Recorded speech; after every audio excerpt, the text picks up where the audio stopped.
Call Board of Trustees regular meeting Monday, March 3rd, 2014 at 7:30 to order. Please rise and join me in the Pledge of Allegiance.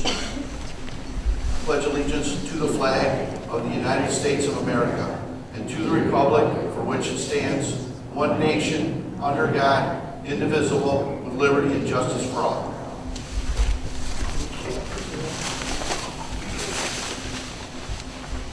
Adoption of agenda.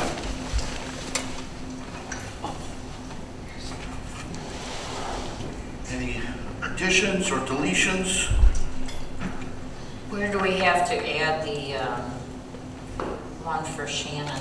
I'd like to add that under E if we could. Michigan Association of Code Enforcement Officers Conference under new business E.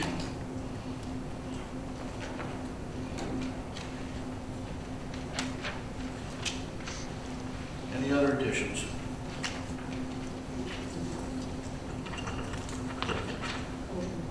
If there's no further changes, I make a motion to adopt the agenda with the one addition of 21E. Support. Motion by Trustee Turgey, supported by Trustee Boyd. Any other questions? Discussion?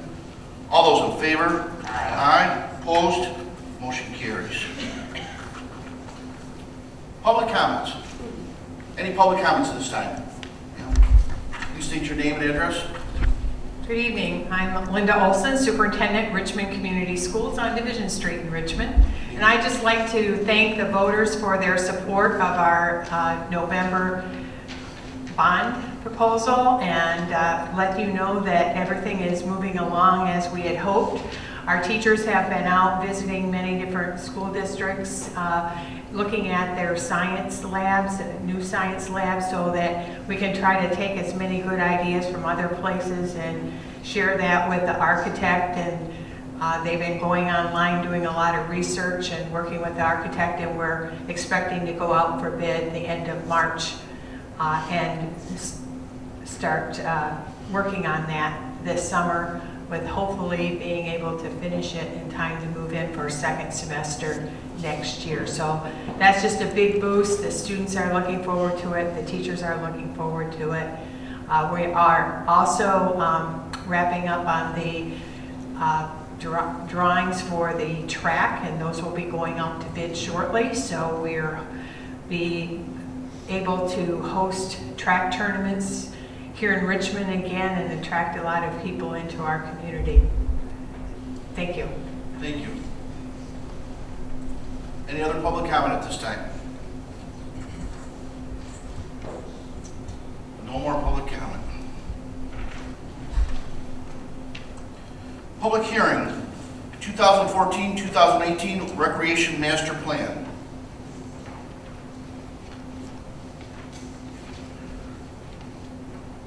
I'm guessing that's my cue. Need a motion to open up the public hearing on that? The chair can just declare it open. Clear it open then. Thank you. Mr. Perschler. Good evening, board members and members of the community. The township is in the process of updating its 5-year recreation plan.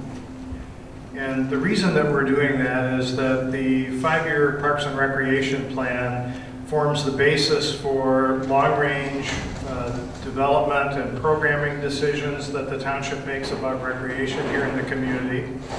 But it also forms the basis for potential grant applications to the Michigan Department of Natural Resources for 3 potential grant programs that they administer.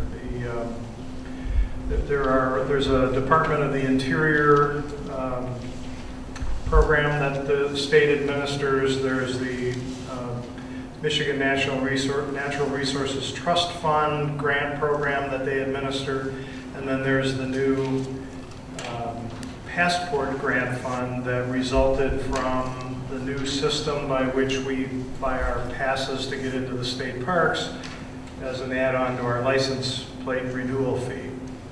And that program not only supports the state park system, that's the primary source of revenue for our state park system, but it also created a local park grant program, a new local park grant program. So in order for the township to be eligible to seek grant funding, we have to have an up-to-date 5-year recreation plan, and that plan has to follow certain guidelines that the Department of Natural Resources established a number of years ago and that they update from time to time. The image up on the wall behind the board, and the board members have a copy of the plan document in front of them, but you may want to just take a quick glance at the slideshow because it's a little bit different than the document. It's designed to present it to the community. In the table of contents for the recreation plan, we have chapters on community description, administrative structure, recreation inventory, recreation needs analysis, the planning process that was followed, the goals and objectives, and a 5-year action program. And those are specific content requirements for the community recreation plan as found in the guidelines, the DNR's guidelines for how to prepare a community recreation plan. We are blessed with a number of facilities in the community and around the community that are detailed in the inventory in the document. The most important ones are, of course, our own township park out here behind the hall, the facilities that are in the village of New Haven, and the Wetzel State Recreation Area, which is over in the southwest corner of the township. So these are just a couple of images that reflect some of the work that was involved in the inventory. The inventory looks at all of the facilities that are available locally, public and private. It's quite a few pages long, and it's not really of a lot of value to go through in terms of this presentation this evening, because what we're trying to show you are the study that went into this on the part of the Planning Commission, preparing this document and identifying what the objectives should be that we would be following in the future. We had a couple of different elements of public input that were involved. The document that I gave the board this evening, and it's literally hot off the press. I mean, we're literally still in the process of finalizing this, but the document has been available on the township's website for the past 30 days. It was right on the home page. You couldn't miss it. As soon as you brought up the township website, the button was right there. It's also been available in the township clerk's office. But the input for the document came from two primary public sources, and that was that we, in the months of December and January, we had an online survey that was available. A notice regarding that survey went out with everyone's tax bill on December the 1st and gave them the address that they could click on to go to the survey if they were interested in participating. And then at the December meeting of the Planning Commission, we had a workshop, and unfortunately the heat was out in this room that evening, as I know a lot of folks will remember. And we did it out in the hallway, but it actually worked out pretty well. It was a pretty good spot for us to hold that public input session.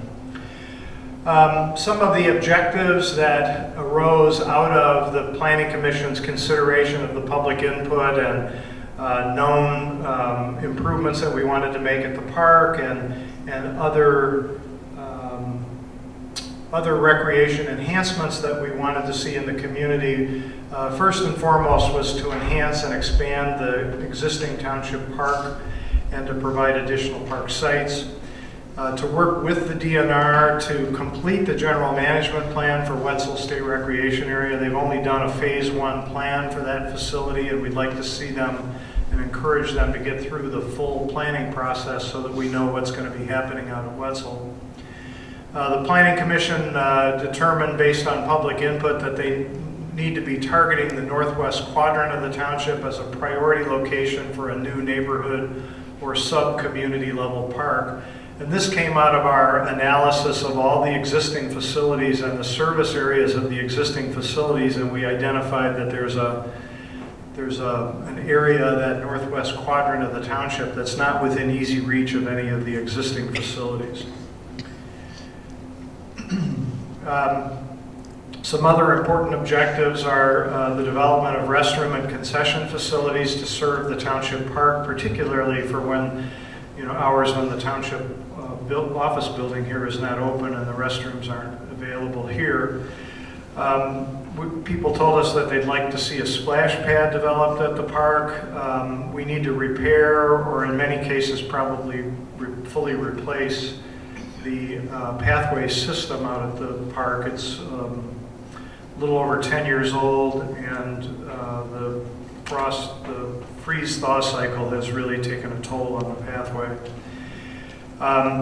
We're going to continue to support and expand senior center recreation programs as one of the goals of the plan. The township would like to develop a pathway that connects the township park to the Macomb Orchard Trail.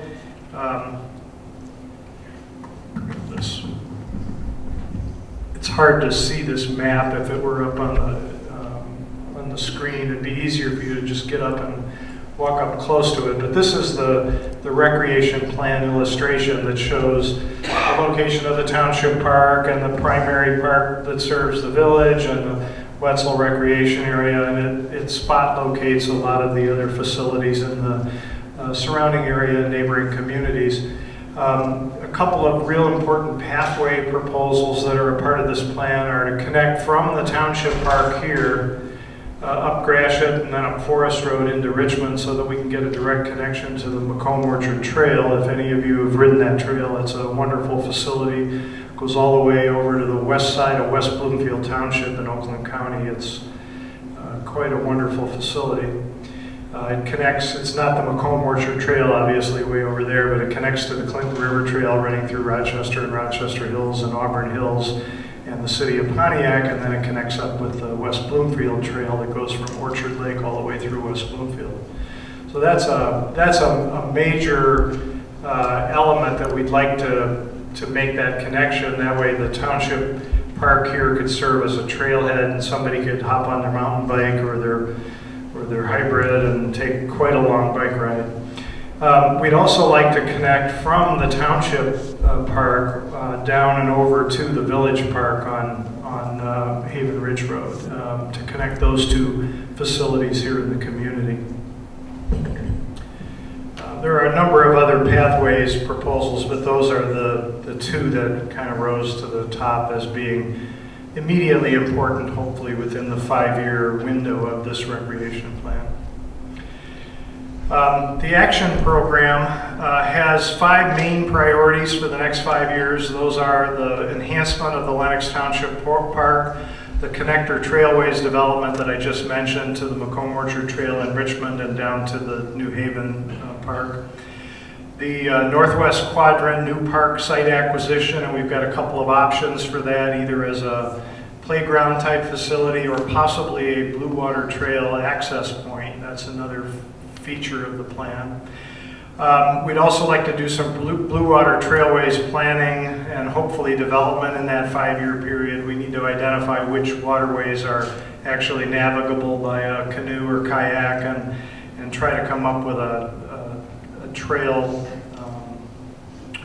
a proposal for a trail where we could establish a trailhead and give people access to one or more of those existing water bodies.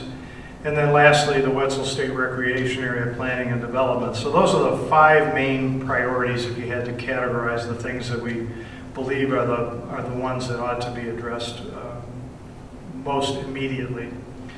The action program details those things in a good deal of detail, and I won't go through and read these, but you can find these in the document.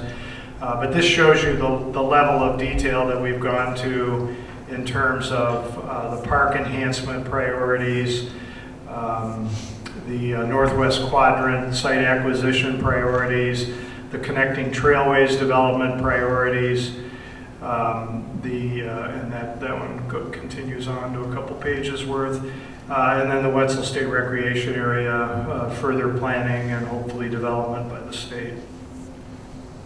And then lastly, some Blue Water Trailways. So that's a kind of a really quick rundown of the focus of the plan. As I mentioned, we're primarily trying to get the township positioned to be able to apply for grant funding. The programs that I mentioned, the Land and Water Conservation Fund, the Michigan Natural Resources Trust Fund, and the Recreation Passport Grant Program, all have local matching share requirements that are anywhere from 20 to 50%, but the other 50 to 75% of the money comes from the grant program. So it's a pretty good deal if we're successful. Those are competitive grant programs. That's why it's important that we satisfy the state's requirement of having our own recreation plan in place that meets their guidelines. That's one of the hurdles we have to overcome. And then we have to write a good grant application. A good deal of the development of this park 10 or 12 years ago came from about $180,000 grant from the Clean Michigan Initiative, which was a forerunner to some of the current grant programs. And so it is possible for communities like Lenox to tap into those grant programs. We're confident that we'll be able to do that with a good application and with a solid recreation plan. And so that's the purpose of this hearing this evening, is to allow the board to get any final public input into the recreation plan and then to adopt the plan. And then later this evening, there's going to be a second hearing on a recreation grant application that we intend to file this year. We got this assignment a little bit late. The deadline for the recreation grants is April 1st, so it's right around the corner. The grant application is essentially written at this point, but we do need to get public input into that. We do have to adopt this plan this evening and have the board pass a resolution adopting the plan. And then we have to hold that second hearing on the grant application, and I will share with you the content of that when we get to that point.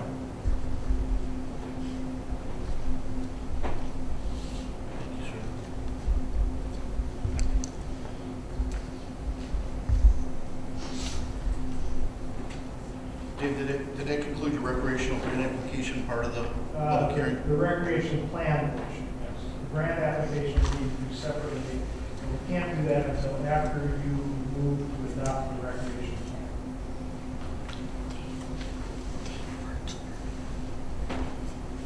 plan. I neglected to mention that the Planning Commission at their meeting in February recommended to the Township Board that you adopt the recreation plan.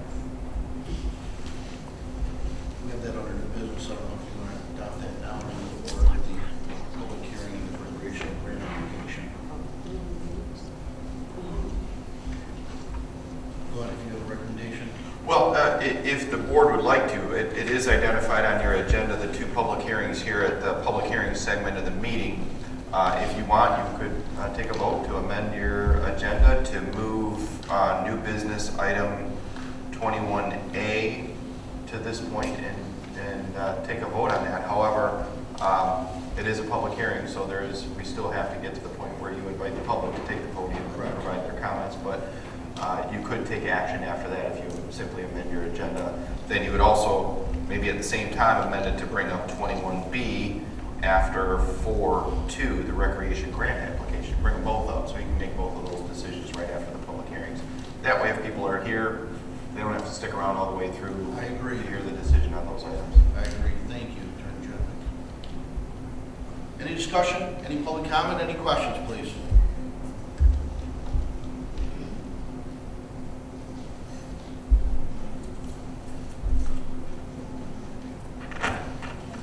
Can't hear?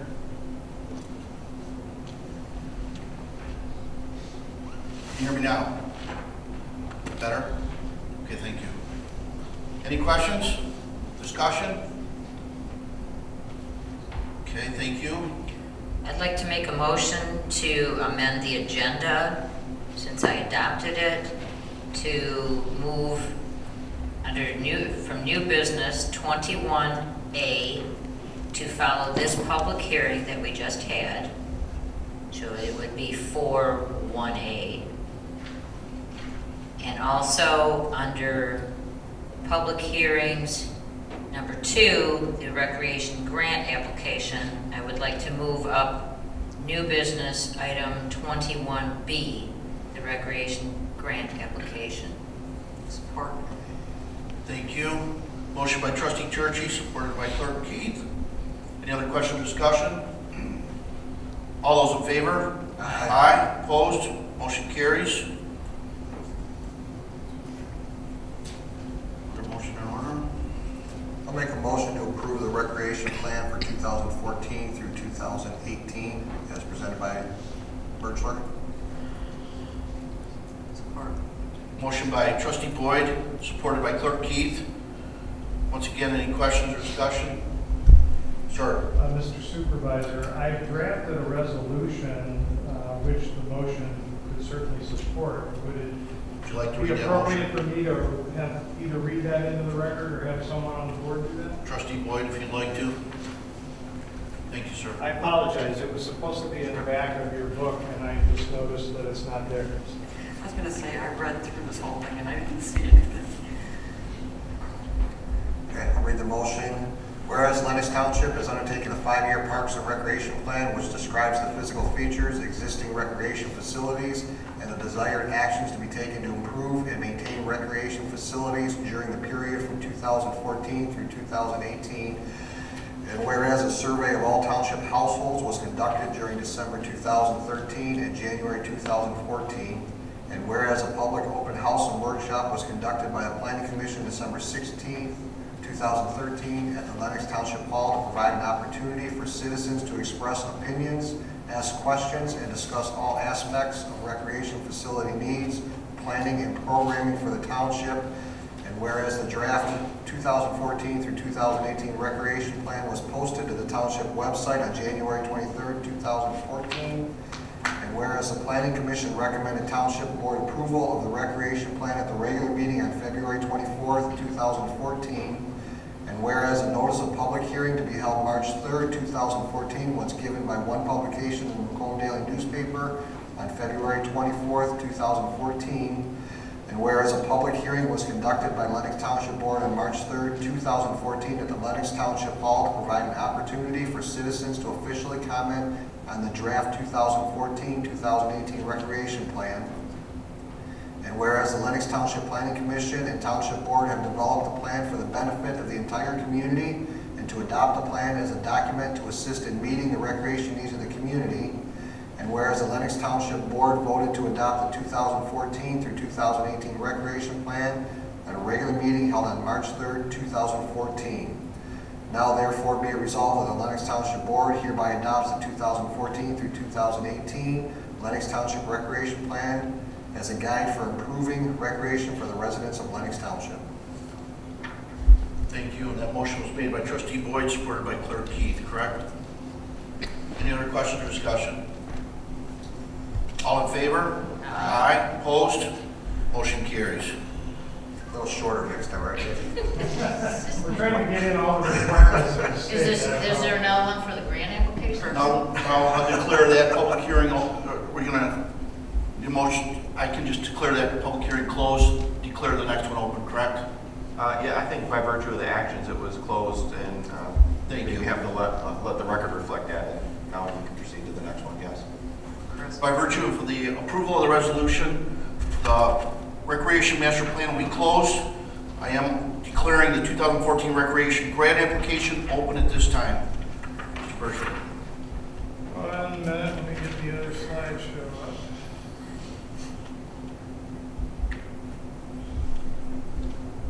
Or should be, huh?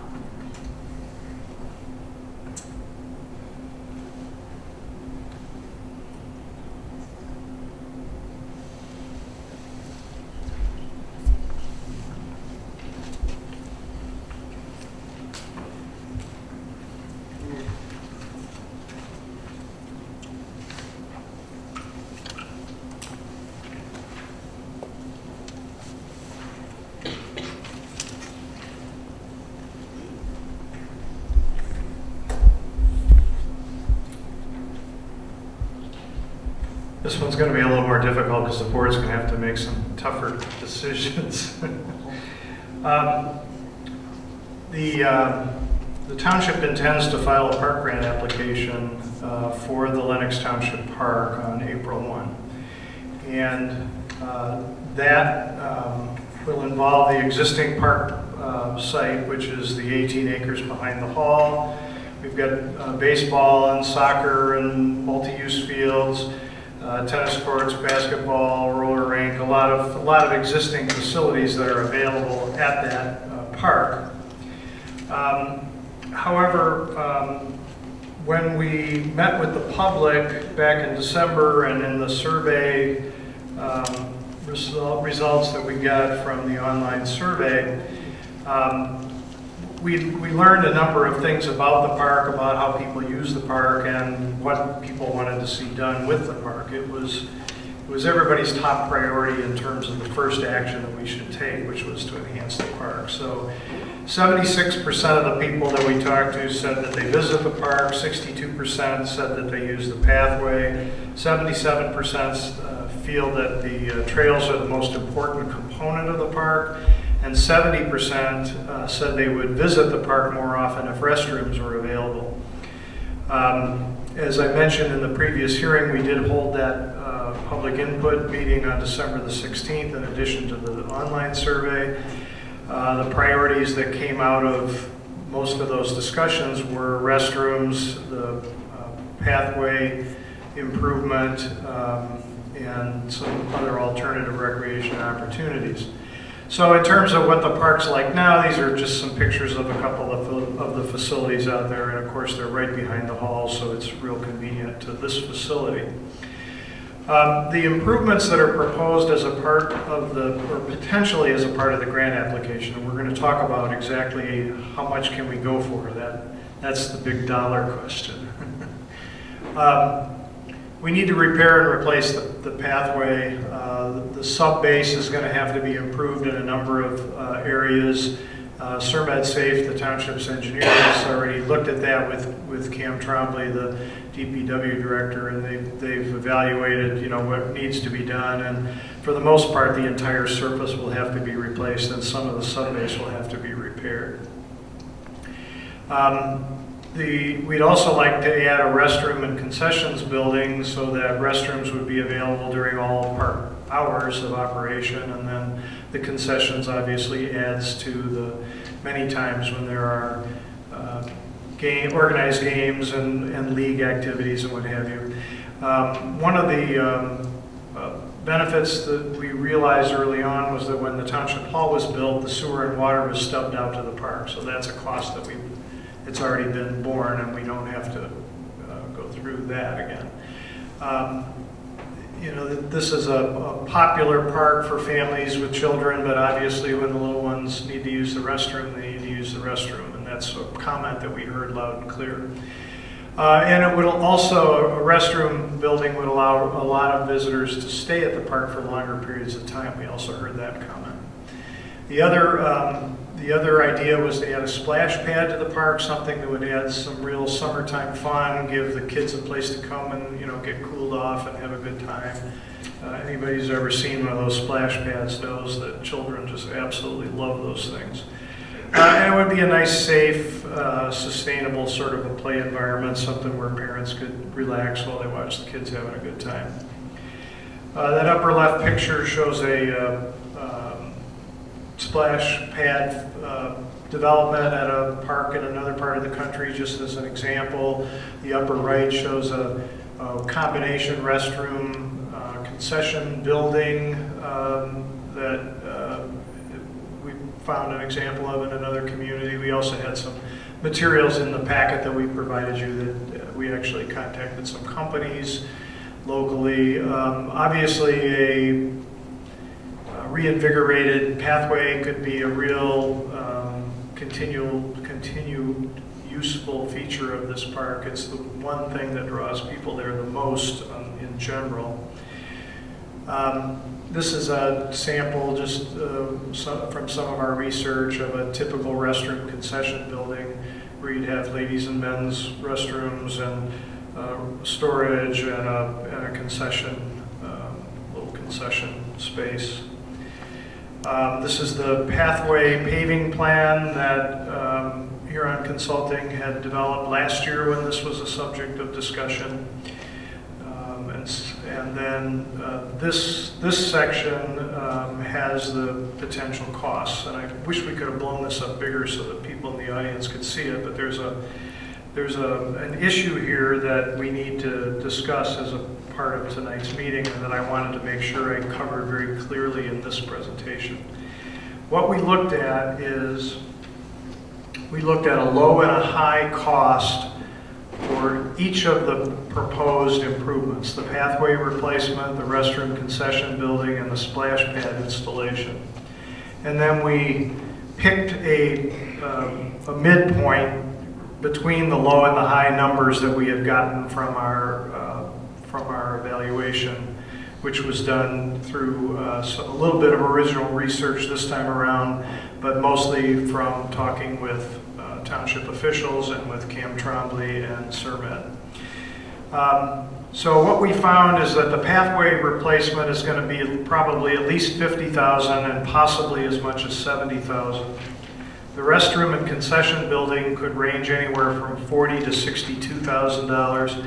The difference there is mostly how you want to finish it, whether you want it to match the township hall and kind of build it from scratch, or whether you're willing to do purchase one of these prefab buildings where they pretty much bring it in and set it down on a foundation and connect it up. The splash pad has a much wider range of costs. A basic, what they call commercial quality splash pad, is about $30,000. They can range up to as much as $150,000. Most of that depends upon the number of play stations that you might add to that, because each one of those is another expense. And then, as I learned in my discussions with Cam, one of the other factors that influences the cost is whether we do a recycling system or a system that only uses the water one time and discharges it to the sanitary sewer. There are some benefits to going either way. A recycling system on its surface seems like it's a little bit more environmentally responsible, I guess you might say. The problem with it is that it becomes more expensive because it's more expensive to buy in the beginning, and it also requires daily testing. So you can't allow the children to play in it unless you're testing it regularly, and that means we have to have somebody trained here and available to go test it several times a day. So we also looked at the other option, which would be fresh water comes out of the spigot and goes down the sanitary sewer drain, and it's a much more it's a much simpler system. You can put it on a timer where it doesn't run all the time. It only runs when somebody's there that wants to use it. They press the timer, that allows it to run for a certain cycle, and then it goes off and you have to press the timer again to run it again. And it doesn't require a whole lot of oversight. You can pretty much rely on the parents for the oversight at that point. So you can see that if we, and then I guess I need to back up and tell you that the Planning Commission has ranked the importance of these things in the order of: number one is the pathway replacement, number two is the restroom concession building, number three is the splash pad. However, if the township can afford to do it, the Planning Commission would strongly recommend that we apply for a grant to do all three items this year. And so you can see that we've shown that the low at the low end of the range, it would be $120,000 to do all three. At the upper end, about $282,000. And then the township has to determine what their share is going to be, how much you're willing to put forth to try to secure this grant. And it's important to recognize that the more money you put up as a percentage of the grant application, the higher the points that you score on your application. And as I mentioned during the last hearing, these are competitive grants. You're competing against every other community in the state that's filing a grant application. So there are some bonus points that you can secure depending on whether you do the minimum of 25%, where you get no bonus points, to a 40% local share, which gives you 10 bonus points, or a 50% local share, which gives you 20 bonus points. So to a certain extent, we're, obviously we want to try to score as many points as we can. It puts our application in a better light than some others might be. But there's also the realities here of how much can the township afford to put into this. So the reason that I've drawn those ovals on those costs is that depending upon the amount of money that the township could come up with, if you look diagonally lower left to upper right through the table, it shows you that for about the same amount of money you can do, for example,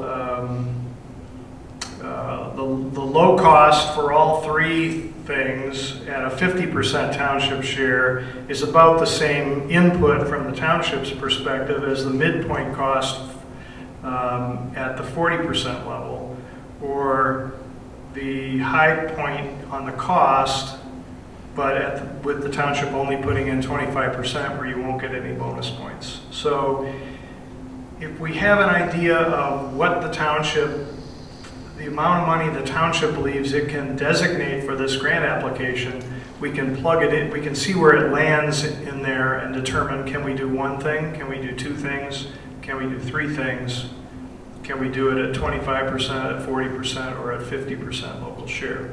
So that's the hard decision that will need to be made tonight before you can pass your resolution. I think I've covered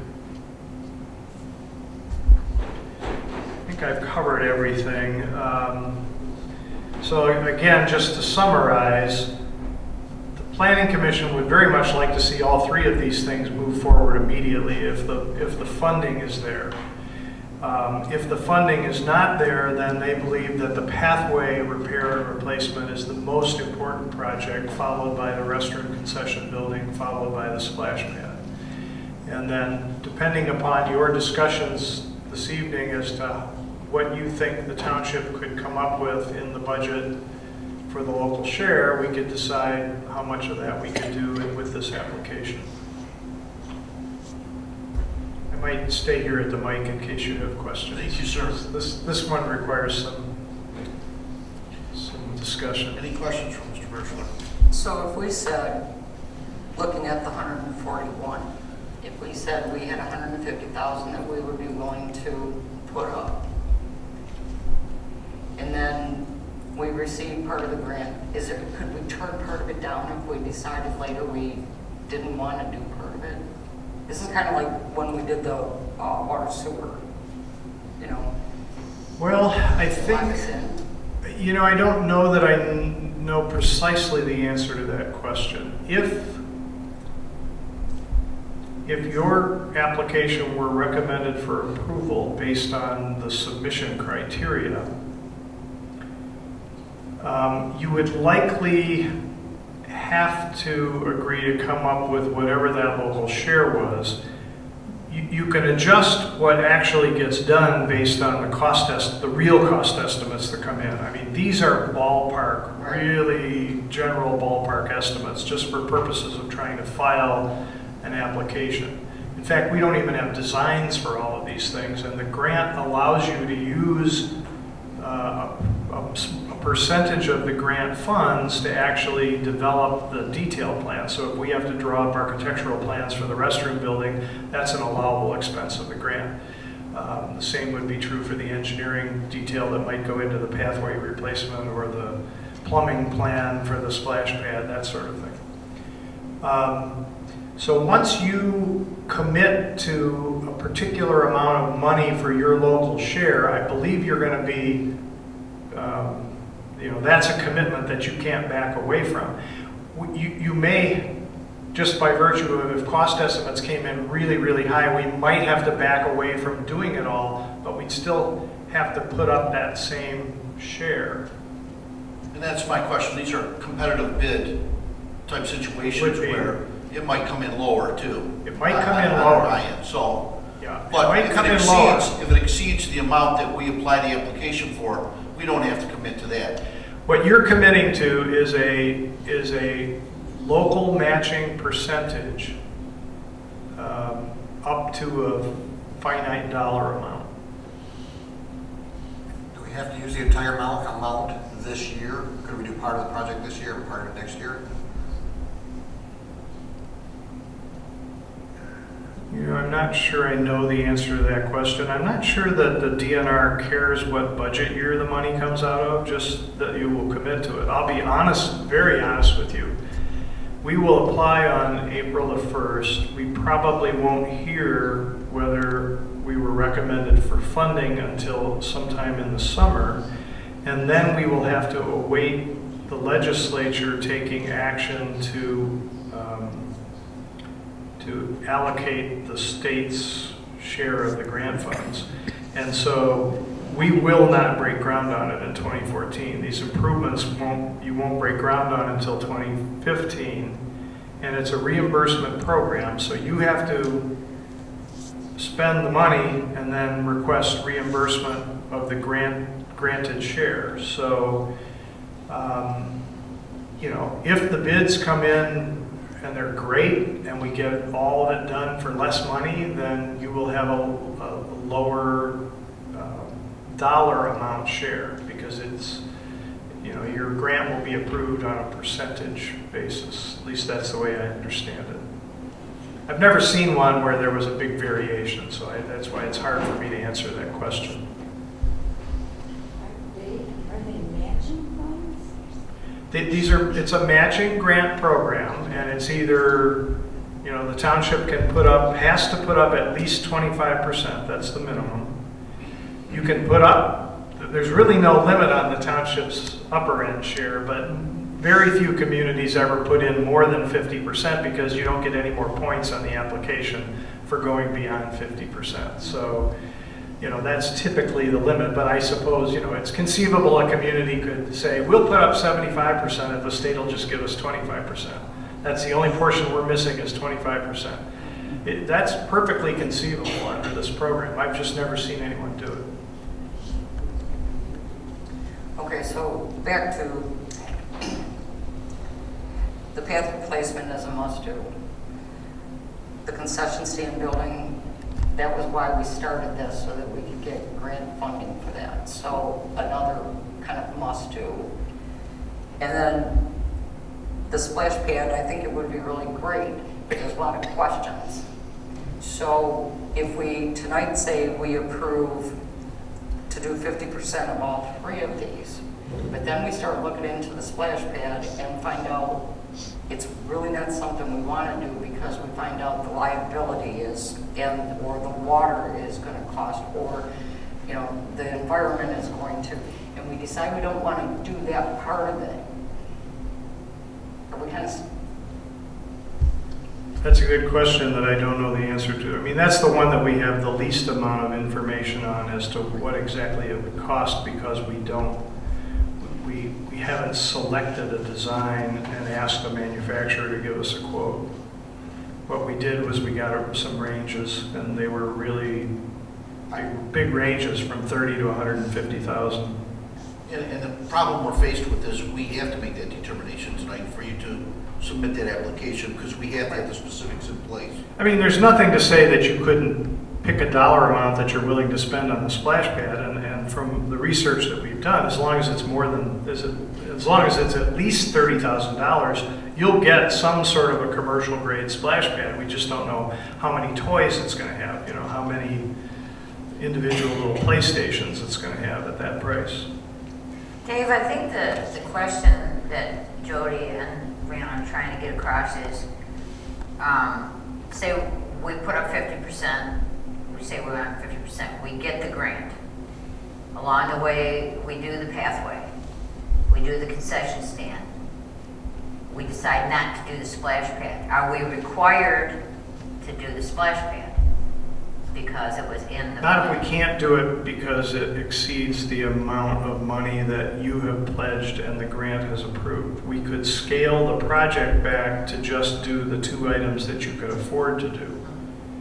I mean, I guess what I'm hearing a little bit from the board is, and I had some concern going in, that we may not be quite ready to get into the splash pad business yet, but this was an item that, you know, rose to the top. Clearly, the community wants to fix the pathway, and clearly the community would like to have the restrooms, and adding the concession feature to the restroom building does not significantly raise the cost. If you asked me for my recommendation based on what I have heard the community saying, I would say that I would recommend you put up at least that you plan on a $150,000 expenditure to fix and replace the path and put in a nice concession building and go 50%, so your share would be 75, and if the bids come in lower, we pay less and the state pays less. And let's do a lot more research before we go after that splash pad, because I wasn't really comfortable that I knew enough about it. Cam might have some different information, because I know they looked into it a little bit more in terms of some of the technical aspects of the valving and piping and the recycling system versus the one-time use system, but I just don't feel like we have a real good handle on it. There hasn't been a package of anything put together on that yet, whereas we have looked into the restroom concession building and the pathway repavement in great detail. But are we penalized, though, if we include it but don't do it, is what we're asking? Include the splash pad? If we include it in the proposal and the grant application, Not if the and cost decide not estimates to do come it. in. If the cost estimates came in such that you could not afford to do it for the grant amount that was approved, I don't believe you would be penalized. But I think it's always cleaner if you're actually going to do the things that were actually in the request. And I think my biggest concern is if we don't put it in, then we're looking at 2016. If we put it in, we have all of the rest of 2014 and half of 2015 to get our ducks in a row. But during that time, we could find, we really don't want to do this at all because the liability is too much, or the Well, that adds to the cost then too, so. right. So that's the question. If we went ahead and did it, but then we decided we're not going to do this, are we going to get penalized? I would have to think we would, because you're going for the points. They're gonna give us those 20 points because we're adding that in there. I mean, that's almost like falsifying. We're not, but it's almost like what it's like. No, they're given the 20 points if you go 50% Right. match. Right. It doesn't matter if there's 2 or 3 items there, it's 50% match. Okay. Yeah, I'm not real comfortable telling you it won't be a problem if you go in with 3 major elements and decide to yank one at the last minute based on whatever the reason is. Can you I'd much rather see you go after two things you know you need and want and can afford to put half the money in to pay for. Is it something that you could find out before it's time to action, before April 1st? But we have a little bit of time left before the grant application has to be filed, but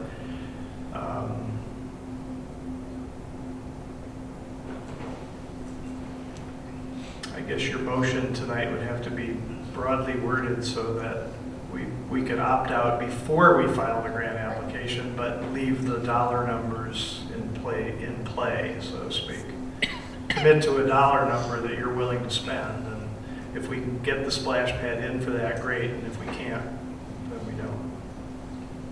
Okay, along that lines, what do we have set aside in a rec fund? Because I know, the fees from, the mining and stuff go right into recreation. I mean, what do we, But we really don't have a rec fund. We There never is no have. rec fund.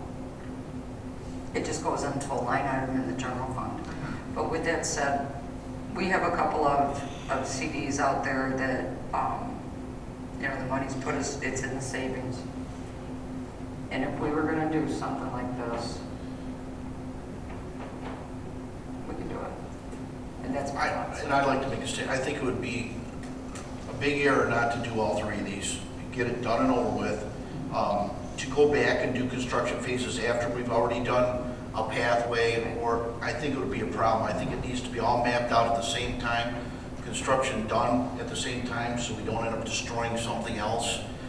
We do have a little issue with the parking lot that needs to be corrected this year, where we've had some separation, but there's been a lot of money spent. I would hate to see us cheap out and after it's done, say, what did we just do? We didn't do it right, and we're not happy with it. You know as well as I do, in the middle of the summer, there's a lot of kids come here, they can only play in the playscape so often, or the pavilion area, there's nothing for them to do. This would be a draw for our community. I think our intent is to draw people to our community, to give them something to do in their own backyard, where they're not driving out of our community to go to do things. No, I'm all for it, and I agree with you that I think we should push for it. I mean, 10 years ago, I proposed putting in a skate park. I mean, I had meetings and everything, and we ended up doing a feasibility study and built the hall and everything else instead. You know, and now the big thing is splash parks, and the closest one is Lake St. Clair Park or Goodall's. And I think if any of you have seen them, they're always used. They're used. There's a lot of people that go just for that reason. And that's what Park I really facilities. like the idea of the splash pad, and I want to go with that, but I don't want to lock us in if it's something that we find out 6 months down the road that we really can't because. So, Well, I think what his recommendation too, or what he said, that we're only committed to that amount, not to exceed, and at 50% matching dollars. So worst case scenario, at that amount, it's 50% of our dollars. We're only spending half that money to obtain that project. oh, I agree. It'd be stupid not to. If we have a shot at getting those dollars, because everybody knows how hard it is to get grants. I don't think unless we go for the higher bonus points with the matching funds, I don't think we'd have an opportunity to get it, myself personally. Would it help if we looked at it this way? We're pretty certain that the upper end cost on the pathway is going to be about $70,000 from my discussions with Sermet and Cam. The restroom building, we came up with 62 as an upper limit, but the chair of the planning commission, who has a lot of experience in bricklaying, thinks that we need a little bit more than that, because he believes we really ought to try to make it look like the hall and not like some prefab building.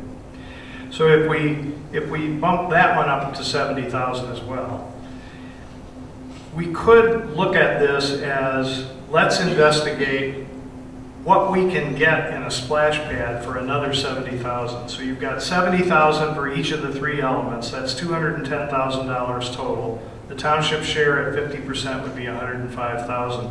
I mean, you can always give yourself a limit and say, we really don't want to spend more than $70,000 on the splash pad. Let's find out what we can get. The low end that we discovered was 30,000. So you would think that for, you know, another 130% of that, we could get a pretty nice splash pad, but we just don't know. I don't have the answer to that without getting somebody to give us saying, go to a couple of these suppliers and say, what can the community get for $70,000 installed? Give us an idea of what we can get. Well, I think that's one of the problems. We don't have anything to compare Right. to 70 versus 150. I know, and there just wasn't time to do that before tonight. We've had literally days to do all this So rather than if we weeks. add the splash pad into the package, we're doing it blindly. I mean, flat out, we're doing it blindly. We have no idea what we're buying. We have no idea how it's going to work, what we want. We're doing it blindly. And then, like Jody says, we decide we don't want it. We're committed to it. But we need to pull it out before we file the grant application. That's the important thing. Well, and if we made that motion in general terms, and Cam, if I could question you for a second, did you do any cost analysis on some of those splash pads to see what the difference in cost was? That 150 number, is that, the Taj Mahal of splash pads, or just a? When I researched the splash pad project, it was a long time. I mean, I'm talking over 10 years. I know at that time, there was a significant cost increase to a reclaim system versus a drain away system because of the extra equipment, chemicals, and then of course, constant upkeep on it. When you drain the waste, one time out, it's done. Because of the certain concerns of what the chlorine levels are always at, if there was an accident, somebody fell with bloodborne pathogens and such, you know, there's got to be constant monitoring on that. Now I know Chesterfield, they opened theirs, what, 2 years ago? Yes. They went with a reclaim, even though they're right on the lake, and they receive the water the same way we do. It's been a challenge for them, especially getting it going, getting it dialed in. Different weather conditions change what happens with that chlorine, how long it will stay in the system. Dave is correct, most of these are all time operated. You can set an ultimate timer when the site would open versus when it closes. The one gentleman from one manufacturer that I talked to years ago put it in real good, simple terms, I thought. He goes, I sense your hesitation between the two systems. Yes, the one is a lot more money, but yet you look at long-term as the drain of waste maybe being more costly. He goes, we went around with another community, similar circumstances. Just so happens this community had owned and operated a golf course. Once they got it up and running, they figured that the golf course used more water to irrigate the course than the splash pad used. Which I thought was pretty ironic. And, you know, we haven't had to use the irrigation system here the last couple of years for our park, but our entire park is irrigated. So I thought it was a very good comparison. Now, the prices I got, obviously, over 10 years ago, I'm sure a lot of things have changed. You know, based on that, I think I would like to see us go for what's up there on the high end, and then if prior, leave it in general terms, if Dave comes up with something that shows different, then we pull it prior to application. Would be one of my suggestions. Well, we can't pull the application between now and April 1st. We're not going to have enough information. Just that cost factor, what I'm saying. And you said that could be done prior to some middle April 1st, correct? Dave? Yeah.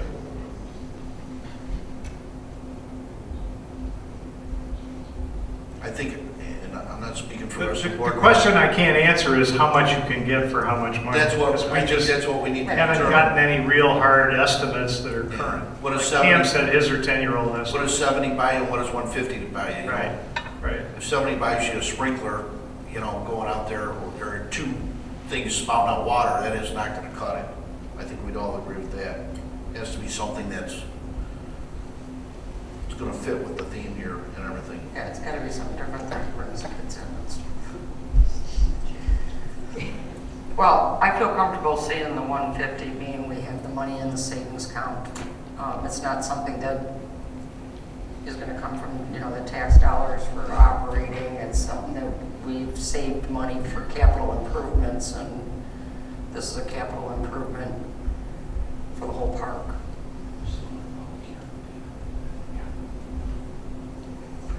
I do too. Still under public hearing, right, Ron? Yes, sir. You got a comment? Yeah, just.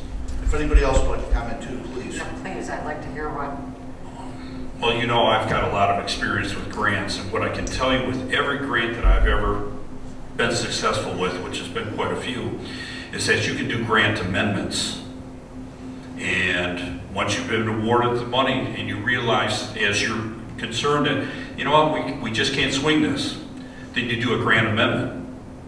And you fill out the paperwork and you send that grant amendment. And I've had grants that I've amended because we've done such good homework at the fire department. We had a whole bunch of money left over, of federal money. So I did a grant amendment, contacted grant specialists that we deal with, and we were able to buy additional things because we had extra money left over. So it could be an amendment for an increase or decrease. Exactly. So I just want to point that out, that And I've had state grants as well as federal grants, and every single one of them that I've dealt with. Now, Dave, because this is a different style than what I'm dealing with on the fire side, but every single grant I've been able to do an amendment if needed to be. So Do they have the points? we don't have a point system. What we have is on federal grants, it's based on population. So now the federal grants for me, I only have to come up with a 5% share. Up till 5 years ago, it was 10% share. Now we only got to come up with 5%. So right now we have a $250,000 grant pending, and plus a $2,000 grant pending with the state also. So, but I just wanted to bring that up, that grants are you're capable of amending pretty much any grant that if you're awarded. So just keep that in mind. Our fear with that is the points thing though, or my fear with it is. Yeah. Because if you use the points to get that, it almost seems like you have to spend. And they understand that communities, you know what, once they get their bids, we just can't swing this. Then they're going to say, okay, do your amendment. We're going to cut our share that we were going to give you for these 3 projects down so much. That's just the way it's going to be. And that's how they work. Okay, what's your thoughts on the splash pad, being that you're a resident of the community and you're saying? I think you should put in for all 3. Okay. I really do. Okay. And I don't have kids, but now I got grandkids that'll be using it. But I think you should put in for all 3, just like we have done at the fire end of it. Ask for extra stuff, and then when we've been awarded, you know what? We're not going to fund that part, but we're going to give you this amount of money for everything else. It's kind of like asking for Christmas.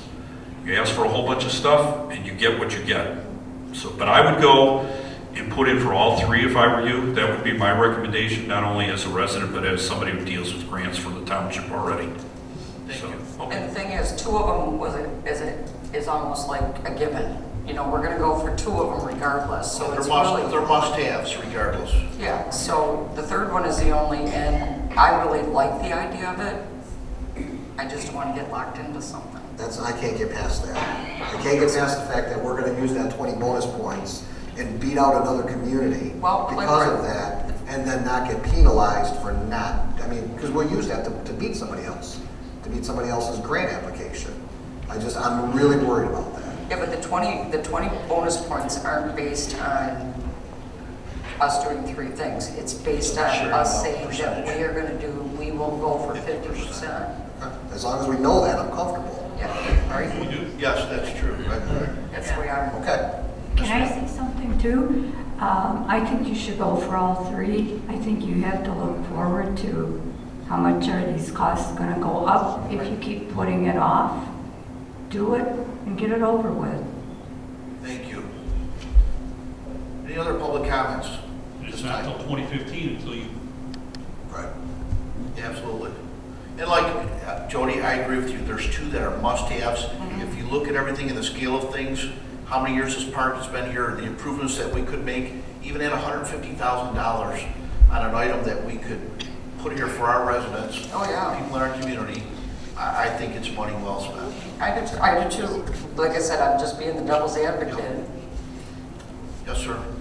I just stepped out, made a quick phone call to somebody I thought that might know the information. Splash pad in Chesterfield, that's approximately 4,000 square feet. That's the size of the pad itself. 14 fixtures, which is pretty much almost double of most of the other surrounding ones. And they believe the price tag on that was right around 300. 300. Just to give you something to compare and think about. You say 14 fixtures? 14 fixtures, which they refer to the one in Clay, which only has like 5 or 6. Clay, and I gotta tell you, that one in Clay is packed. Yeah, the I'm very one in impressed with Goodall's, it. too. The one in Goodall's, even Goodall's, which is way out in the middle of nowhere. When I've been there for different functions, it's always being used. So. Well, and the one in Chesterfield too, you said they went with the more expensive system too, so that. That was the a reclaim price. system, yeah. Yeah, the reclaim systems. I should be able to find out tomorrow what the placement and there's another plan. I just started working for them a month ago, so I didn't realize they had a splash pad because it's under about this much snow. Otherwise, I might have, So it's an ice pad right now? it's a nice pad. I have family that lives, matter of fact, right across the street from it, and they tell me how happy they were to have that in their community and how much use it gets. Anybody else want to? Any other public comment? Sir? Just perhaps a follow-up inquiry of Mr. Birchler in terms of one of the points that was raised about the 50%, which I think is a great point. If it, on these grant applications, when you fill them out, I'm by no means an expert and I haven't seen this grant application. They're all a little bit different, just like the chief said. Some are competitive, some are not competitive. You're getting points for different things. I would imagine, Dave, that this involves different points for different things that are in there. One of the points that you get would be for whether you're a 50% match, but you're probably getting points for other things as well. Sure. Lots of them. Right, and so with regard to the 50%, I guess I want to make sure the board has a clear understanding of when you check the box in this application, is it a box that says you'll give 50%, or is it a box that says you will give a set dollar amount? Because I think there's a difference there. If it's a box that says you get 50% of whatever the project cost is, well, if your project cost is changed to not include the splash park, then you're committing yourself only to 50% of what the project cost is that, or the government, the federal government is giving 50% of whatever your project cost ends up being. That could make a difference if you see what I'm saying. Yeah, In terms of the my recollection is it's not a checkoff box in that sense. It's, you give them a cost estimate of what you believe it's going to cost to do the improvements that you want to do. You tell them what you're willing to put up, and they calculate that that's 50%, therefore you get these bonus points. It's not, they're reviewing what you're proposing and determining, are you at the minimum 25, or have you hit the 40 threshold or the 50 threshold? I'll have to double check. It's a brand new application this year. It's all online, so there's nothing that you can print out and look at. I'll have to see if I can figure that out. Well, when we make this decision, basically when we commit to that amount, at that 50%, that's the amount we're committing to. That's the amount. 50% of that total I amount. think I think you're committing to that as the maximum dollar amount. That's the committing to question. half of the grant amount. That's the premise of our This application. estimated amount, if it comes in lower, you only have to come up with half of the lower figure, but And it would probably be worded that way, I would think, when you fill out that part of the application. So perhaps you can protect it in terms of how the grant application. Not is to filled out. exceed Or 50% of the project costs, not to exceed this amount. Something I like that. Right, and perhaps that's a way to address Based on the the board. cost estimates. Okay, thank you. Anything else, Attorney General? Thank you. And I'm thinking, all right, let's just say, so if we set 150 as our threshold, and we want to go with the 50%, and the whole project came in at, we get the quotes back and they came up to $310,000, we could go back and say, well, we'll go ahead and pay that 10 to get the extra fixture out in the splash pad. Because it came in more than what we estimated.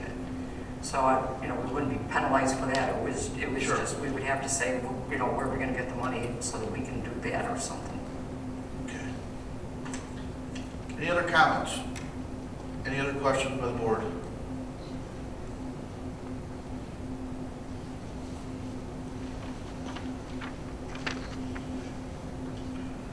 Motion in order?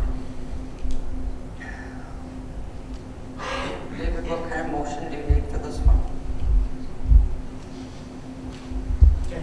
Who I wants just to happen make to it? have. Who wants to make it? I'll hand down the resolution. Want to make it? Try it, Jody?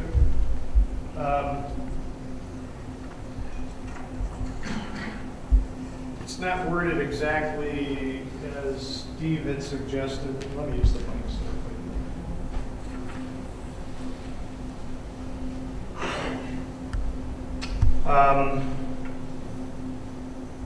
we'd have to change the second whereas a little bit in the spirit of what Mr. Jopik offered.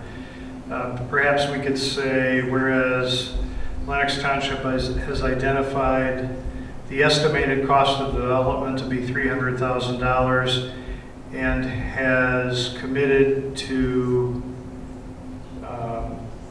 50% of that cost up to $150,000.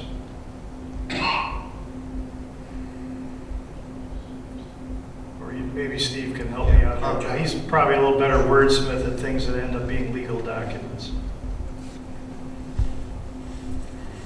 To be, that has identified the local share to be 50% of the project cost up to $150,000. Okay.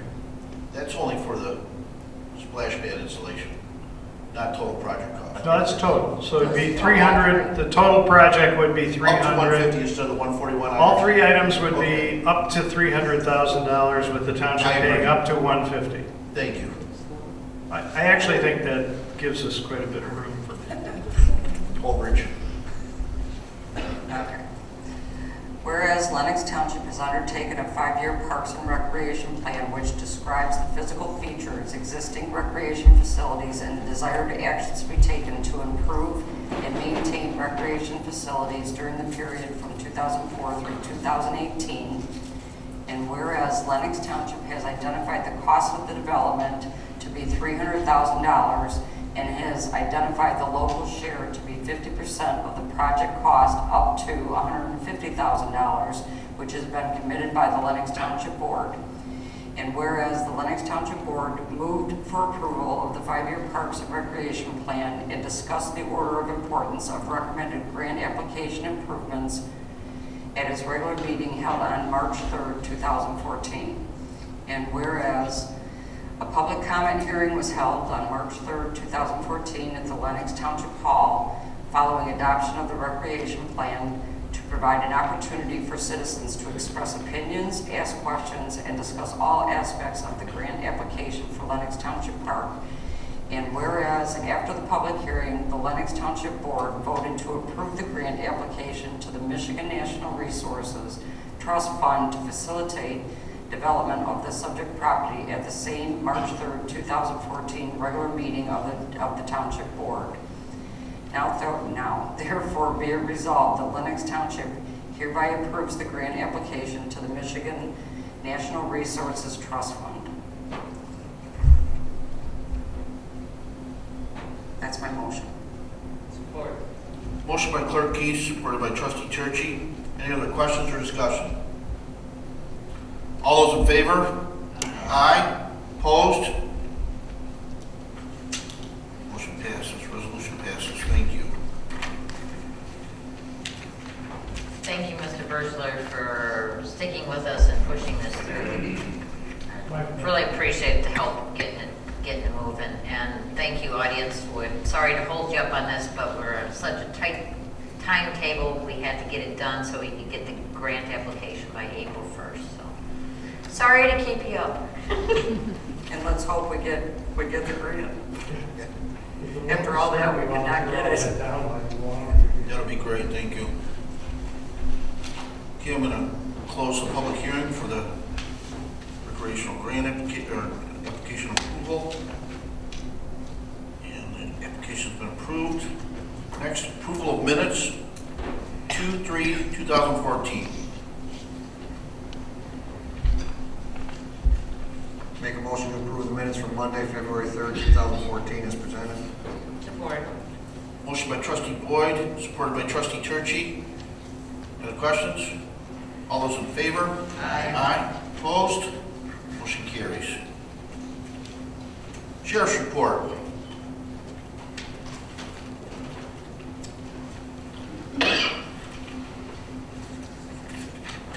Everybody has a copy of the press release, media crime report. No, didn't get anything from them. That's okay. If anybody wants to see them, I have them. If anybody wants to see them, we should start getting these regularly now. They do have a person that handles, that's their job now within the sheriff department to handle these reports for us.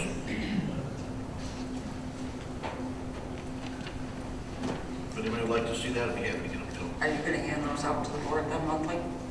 Yes. Okay. Fire Department report, Chief. Just one item I want the public to be aware of. Over the last 2 weeks, Lenox Township Fire Department and New Baltimore Fire Department held 4 joint training sessions. We have some abandoned buildings down on 23 Mile Road, New Baltimore, that we've been using in training. We expelled, just from our department alone, over 160 man-hours of training in these structures. We did some very, very extensive training. It was very well organized. Chief Polinsky and myself worked on this project for almost 2 months. And a big thank you to the Kroger company. They're the company that owns all the property that's going to be bulldozed. And it was excellent training. In fact, they did an article in last week's Bay Voice, so maybe this week it'll be in the North Macomb Voice. But I just want to let all the residents know, it's in my report to the board. Other than that, receive and file my report. Thank you, Chief. Thanks. EMS report, Mr. White. Yeah, I got my report out a little bit late in the day, due to some other business that I had going on. Please review that at your leisure. Give me a call if you have any questions. Otherwise, Thank you, sir. DPW report.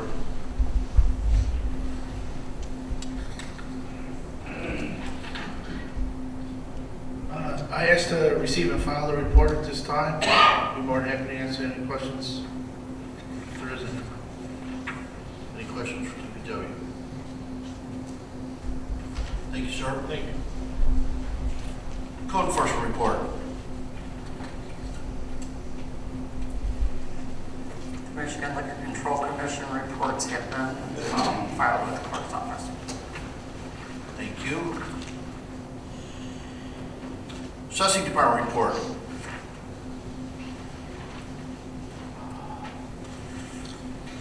Any questions?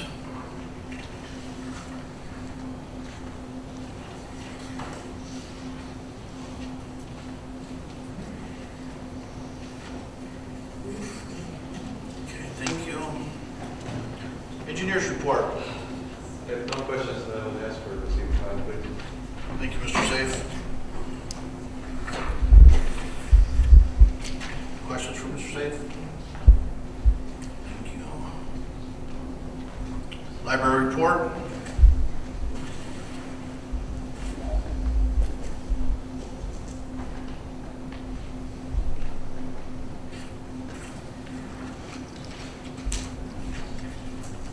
Why not read it real quick, just so everybody knows. The library is continuing to expand its collection of music CDs. Please take a minute to come in and browse our selection of classical, show tunes, country, R&B music. The Lego Club is open to boys and girls. Groups work on Lego projects and teams. Once the project is construction, the finished products are raffled off to a member of each team. Join us Saturday, March 1st from 1:30 to 2:30, which is already passed. Lego project for adult children. Art classes still have openings for more students. Our art classes for kids will be held March 8th at 1:30 on Saturday. The adult art class will be available for new and returning students on Saturday, March 22nd at 1:30. Movie and Munchies is back by popular demand. Come in and check out the first run movie while enjoying a bag of chips. Our movie started at 6 p.m. on Tuesday, March 11th. Thank you. Senior Center report.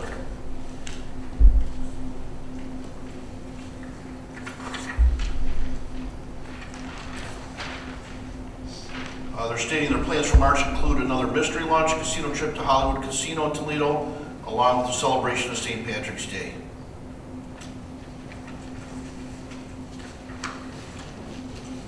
Supervisor report. I'd just like to report to the board, I do have a meeting scheduled tomorrow with Mr. Moore from the City of Richmond regarding cable. I do have some other meetings scheduled with Attorney Jopic to make sure that we're on the same page about are there code enforcement issues and other issues relating to the township. And that's all I have at this time. Treasurer's report. I don't know if you're going to handle that, Joey. Well, everybody has a copy of it. Okay. I'll make a motion to accept the treasurer's report. Support.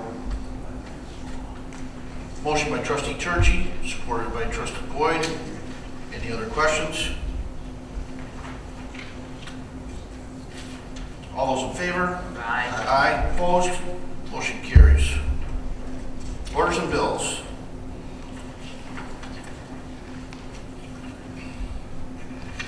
After Kathy had handed out the orders and bills, she was handed another one for Macomb County Treasurer for the spring debt of 1.4 million. So that, I added that, and that's not on your list. Also, I added the expenses for the election that Carol and I had just put out. Okay. So the total is now $1,710,804.73. $1,710,804.73. Correct. Thank you. In this particular packet, you will notice that we are paying for,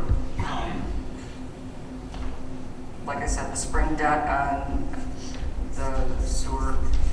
Also, the Clinton River spillway, there was quite a few that were bonds on here that we were paying for. The Macomb Oakland drain was also in this billing cycle. Okay, thank you. Any other questions? Just one question, Ron, you can answer it. It's on the last page, 61. Is that from the MTA? Correct. Okay, thank you. You're welcome. Any other questions? Jim, go ahead, sir. I was going to make a motion. Go ahead. A motion to approve the orders and bills in the amount of $1,710,804.73. Support. Thank you. Motion by trustee Boyd, supported by trustee Turkey. Any other questions or discussion? Deputy Clerk, roll call, please. Turkey. Aye. Boyd. Aye. Keith. Aye. Trump. Aye. Motion carries. Thank you. Trustees report. Trustee Turkey, please. I really don't have anything further than what we went over with the rec plan. That's what our main business has been at the planning commission. We are reviewing one site for a building on Roselle, and that we sent it back to have some more questions answered, and we'll probably move on it next month. Thank you. Trustee Boyd? I went to the NEMC cable meeting last week. They are starting to review the policy manual. They're going to start that in April. One of the things they're going to work on with that is getting regular hours for the coordinator, which will hopefully in turn get stuff on quicker. They're trying to get our meetings, all meetings on within 3 to 5 days. I think it's usually less than that, but they want to have that as a minimum. They also mentioned that they'd like us to consider taping planning commission and ZBA meetings, especially when there's big things going on. We're gonna have the Moochie group coming here eventually, things like that. You know, they're thinking that should be out there so all the public can see it. So just something to consider. Obviously, we wouldn't have to be here for all the ZBA and planning commission. I mean, a lot of times there's nothing going on. And they are also looking for people to film in this area, so if anybody's looking for something to do, just like the lady in the back there standing behind the camera, that's what you would do. And it pays $30 every time you do it. So if there's an event like at the library or senior center or something worth getting on there, that's what they're looking for people to do. Also, they would like us to start getting stuff for the bulletin board. I guess we used to get senior center information to them and library information. If we get that information to them, they'll get it on the bulletin board. So I'll start working, I assume, with Jeanette, and maybe between the two of us, we can make sure all that information is getting there and start building our bulletin board up again. So it was a pretty positive meeting. I feel pretty good being back with it, and hopefully we can do some for our community, get Lenox out there a little bit more.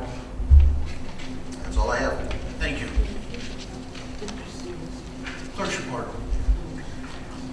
The only thing I have is we just finished up the Anchor Bay school election that was on the 25th of February, and we have another election scheduled for May 6th, and that is the New Haven recall. And just to let everyone know, we are the only one in Macomb County that have an election that day. Nobody else does. Okay. Thank you. Motion Motion, please. I'll make a motion to receive and file all reports. Support. Motion by trustee Churchy, supported by clerk Keith. Any other questions or discussion? All those in favor? Aye. Opposed? Motion carries. Thank you. Unfinished business. Building Department Deputy Appointment.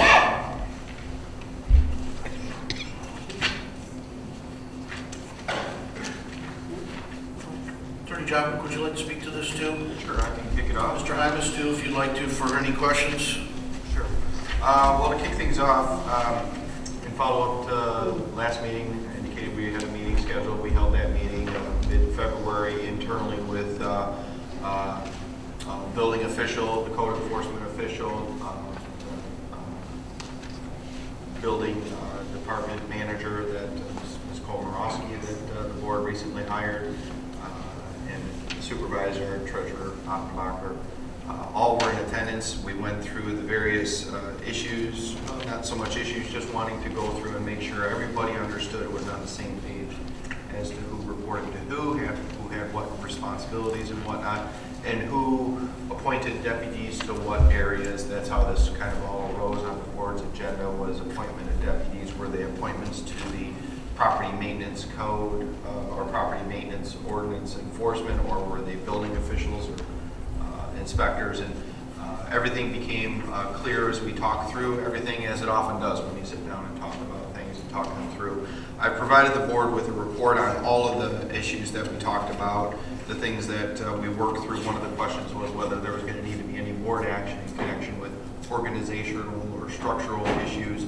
I think we worked through all that. I'm not going to go through those. Those are in my report to explain to you what everybody arrived at. If the board has any questions or feels that that's not what the board intended or where the board expected these departments to be at in terms of the personnel and who's reporting to who and who's responsible for what, please let us know, and we can look into that further, and the board can take action if it desires. But everybody, I think, felt comfortable at the meeting with how this is all laid out.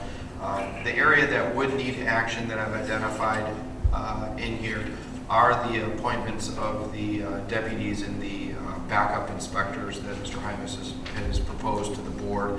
And I've also recommended, we looked into making sure that the proper appellate bodies were in place for both the property maintenance code and the building codes, construction codes. Our building official did a great job of providing us a memo, 2 memos showing that, yes, those appellate bodies are in place. They have current appointees on each of the bodies, and they're all in good order and shape according to those memos. So it looks like those are in good shape. But what we want to do is make sure that each of the officials has a motion by the board of trustees saying they are appointed to these positions and they are authorized on behalf of the township to enforce and administer these 2 codes, the property maintenance code and the various building codes that are adopted. And so I provided in the report a memo. Some of them are confirming appointments, because obviously Mr. Hymas has been appointed our building official for a great deal of time, but might as well confirm that, get that on the record that he is still a building official. In the deputy that he has proposed, Mr. Higgendorf, and the various backup inspectors would be new appointments. I understand that the deputy building official, Mr. Higgendorf, would be a new appointment as a deputy. That is who Mr. Hymas is recommending be appointed as his deputy. Mr. Murray, who is the code enforcement, he's the general code enforcement official and the property maintenance code enforcement official. Under the property maintenance code, he can have a deputy as well. The purpose of a deputy really is to if the building official or the chief property maintenance code official were to go on vacation or were to get sick and unable to perform their duties, you have somebody that has been appointed by this board already in place to step in and carry on the day-to-day functions and administrations of those offices. So that's the purpose of deputies. I think it's a good idea to have them in place, and these motions that we've put together for you are there to make sure all that is in place and everybody is in proper positions with the documentation in your minutes backing it all up, so that if we're ever in court trying to enforce your ordinances and the the other side of the case is that these officials have been properly authorized, I could bring those forward to the judge and say, yes, they have. The last thing that we talked about was with respect to the backup inspectors and the deputy building official. They are all, or will all be, contract employees, independent contractors of the township. At the time we met, we weren't quite sure about the payment arrangements, and I understand it's been confirmed that the primary inspector, electrical inspector, plumbing and mechanical and building official, if he called in, goes on vacation and called in the backup to do the work, that official would give the backup payment for the services rendered. I've provided the board with some contracts that address some of the issues we discussed at the meeting concerning liability, making sure that it's clearly understood that they're going to be using their vehicles, they need to have their vehicles insured and so forth. That a very thorough provision, as you can see in there, regarding the independent contractor status of those individuals, both for purposes of the IRS and for purposes of any sort of question in terms of, well, are they an employee of the township or not? And it very clearly indicates that they are not. They are independent contractors of the township. So that status needs to be very clearly identified. There have been some court cases on that that have come out in the last decade or so with respect to inspectors and whatnot and what their status was. So having that sort of a provision in there will, for both parties, make it very clear where their position is. So that's the purpose of that contract. It does put a dollar amount in there. I can easily make an adjustment to that contract to have it set up so that the chief or the main inspector will be able to pay that individual, but they would still have an agreement in place. I did get your memo on that, so we can adjust that contract in that way. We've always paid our inspectors from our own pay. Yeah, Because think- like I say, every inspection is different, you know. Right. Some are only $35 for a permit. So that's how we take and pay our inspectors. I think the problem we had was, without an independent contractor agreement, was implied employment with the township.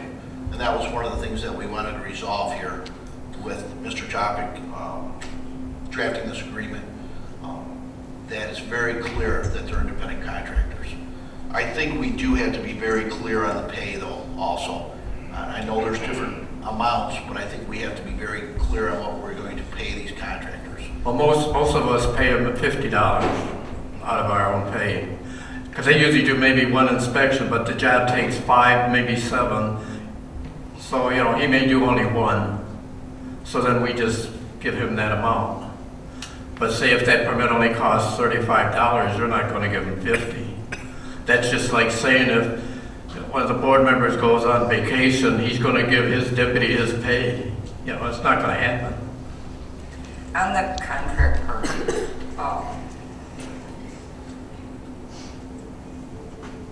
so the motion doesn't say anything about utilizing these particular, just to give us a couple of days to talk a couple of things on the pay, so we know what to put in there. Yeah, you're right, because the problem is, and you're quoting a $35 amount when there could be more money. If an inspector's out for some period of time and there's big projects, you could be talking a significant amount of money based on some of the fee schedules. Well, and that's why I want to be able to sit and talk to Bob and say, can you pick a percentage? Correct. So that can go into. Well, it could go from anywhere from like $35 up to the maximum of $50, which all the inspectors that back up were happy with. I talked to the other 2 inspectors and they were all happy with that $50. But like I say, if there was only a $35 one, you're not going to, Right. you know. Okay, so, but I'm asking Steve, we can make this motion knowing that we still got some work to do on the contract. Yes, I'd say just to add to the end of the motion, subject to the township's attorney's approval of the payment provisions. I like that. And I will use that to coordinate with your offices and the building offices to identify how to prepare that language. the state will actually send an inspector down here, but you're gonna pay. If, you know, if they don't wanna sign a contract, then we'd have to use the state, which they set a minimum fee on. I didn't know what the last word was.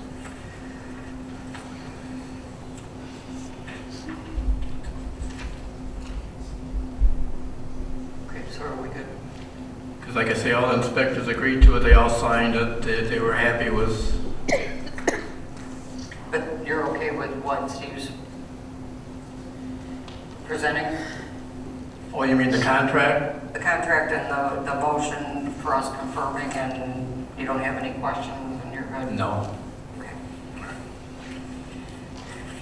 Make a motion to approve and confirm the following appointments of the building official, deputy building official, inspectors, and backup inspectors under the construction code adopted under the Single State Construction Code Act.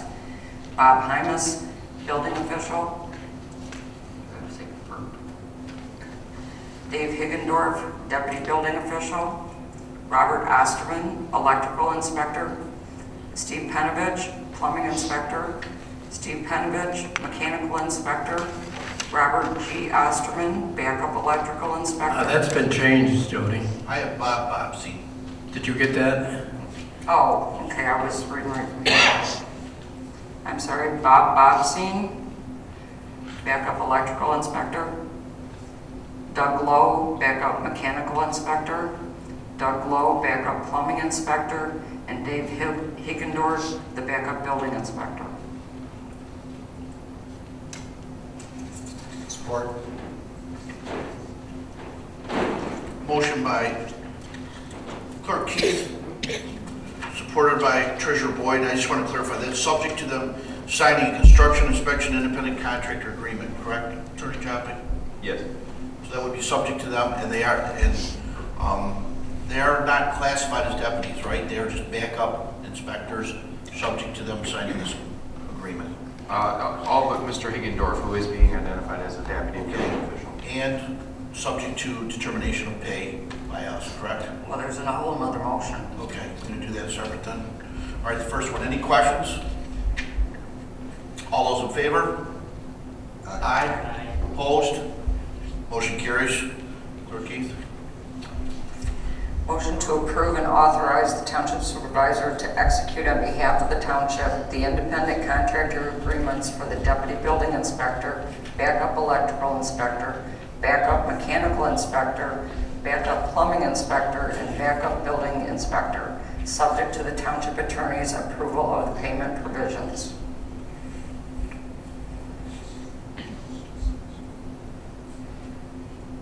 Support.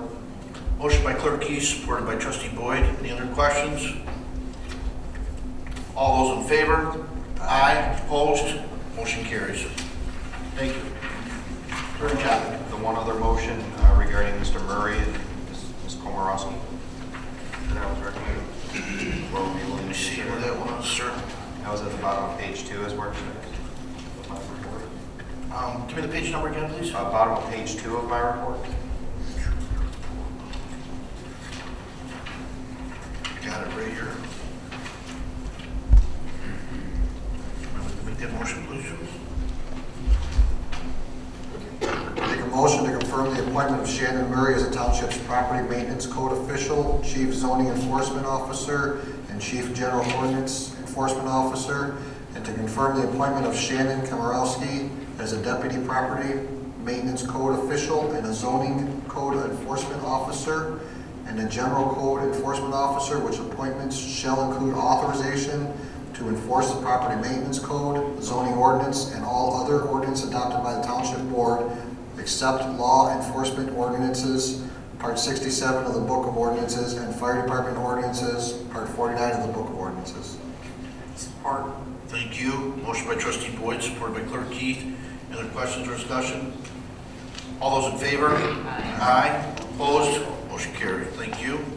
Thank you. Thank you, Attorney Chopping. Thank you. Good job on that. Schedule employee health care workshop. Deputy Supervisor? Okay, we bypassing the Board of Trustees meeting dates. I'm sorry, pardon?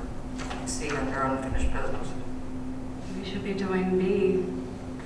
I have B next, maybe mine's out of order. Mine's saying schedule employee healthcare workshop. You don't have any, you don't have 20C? Yeah. Board of Trustees meeting, date, time change We discussion. didn't do schedule employee healthcare. B's next. Oh, yeah, you're right. Ms. Ventimiglia, thank you. Believe it or not, I'm still waiting for a couple more reports and quotes.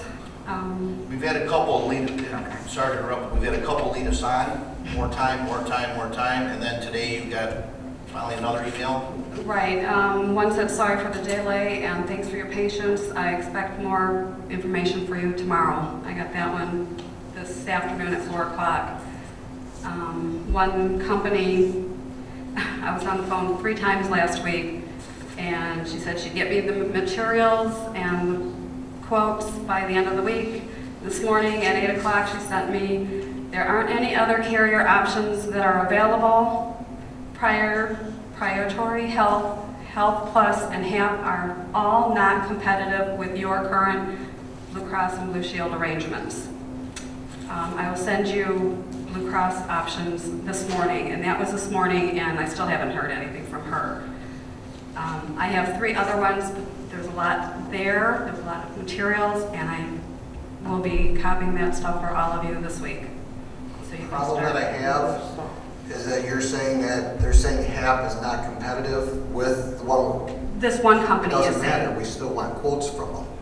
that. Even if it's not competitive with what we have, we still want the quotes. Okay, I'll tell her that. That's the whole idea. Right, How many do you have? From how many different companies I I've have- done and do you have? 3. Why don't we just go with them? It's fine by me. I mean, the other ones, if they're taking, it's been almost 3 months. I know. I don't think we're gonna get anything from them. It's going to be November before Yeah. it's out. And Right. you know, we ran into this prior to this too, where our carrier, they didn't know what to map us against at first, how it was gonna play out. And I still think they're not clear on these that they're sending over to us.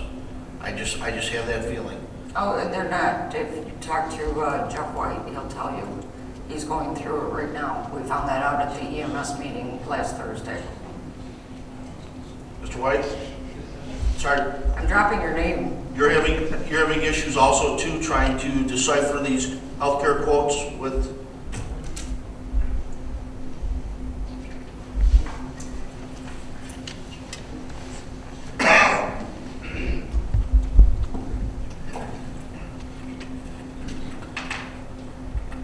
we were just commenting. At the EMS committee, we discussed that there are a number of plans out there that people have that no longer match the PPACA required plan, the Obamacare or Affordable Care Act required plan. And so you've got to spend some time actually reading your plan versus what any plan will convert to that is compliant with the PPACA. That can be somewhat time consuming. Now I can't, we haven't made a formal decision yet on our plan. We have until June 1st to make that decision on the EMS group healthcare. Now what we haven't had the difficulty with that Jeanette's been experiencing is we've had pretty good response from people willing to come talk to us about the plans. In other words, we've had a couple of agents, willing to come in and talk with us and meet with us. It's just when they come in then, it does take some time because I've actually had some of their comments conflict with one another. and then you have to go back and figure out where the conflict is and try to reconcile that. I hope to have a decision made for our organization. I started about maybe 3 to 4 weeks ago, and I hope to have a decision made for our organization by the middle of the month as far as the direction. Okay. Thank you, sir. Now also we have to determine, do we want to do a workshop or a full board meeting for this? How do we want to handle this out of the gate? Well, if the full board's here, doesn't it have to be an open meeting? Yes, and posted.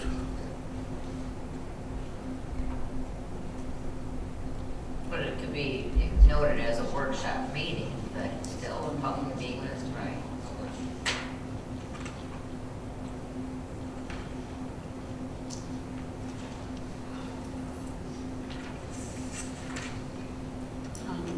I did notify the proposals that I do have, those companies, and they are willing to come whenever. I have suggested that we do Wednesdays after our business hours here, and they're all willing to come here, so, on a Wednesday. Well, I had notified everybody that Wednesdays I had open earlier in the day. I can make it any time, so we can start as early as I you know want. everybody mentioned trying to come Just earlier. need to determine what day. I mean, Okay. What time, day, what time you want to start, how much time you want to give each one, and Right, okay. Because you said after business hours, so that would be like 6. or 5, or whenever, or whatever you like. Be ready at 5 o'clock. Yeah, unless you want it. I didn't know if you What wanted day- to do it what during day the would you- day, would you 3, like? 4 o'clock.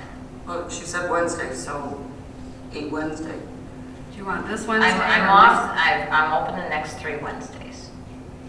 Well, not this weekend anymore. I've already made plans for this week, but So next Wednesday. next Wednesday. Next Wednesday, I the did 12th. The 12th or the 19th. Oh, Ron's going to be gone the 19th. Yeah, will not be available And the the 19th. 19th either, 12 will work. 12 work for me. Okay. How early do you want to start? 5 o'clock. That's the earliest. No, I got all day open. That's why I said I'm available. 4 o'clock. So that's why I mentioned those Wednesdays, saying that I'm not working those days, so I can be here whatever time you guys want to start. So, 4? Because I don't know what your schedule is, Jody, so, okay. That's the earliest. You can make it 4. I'm open earlier if anybody wants to. Would you say there's 3 companies? I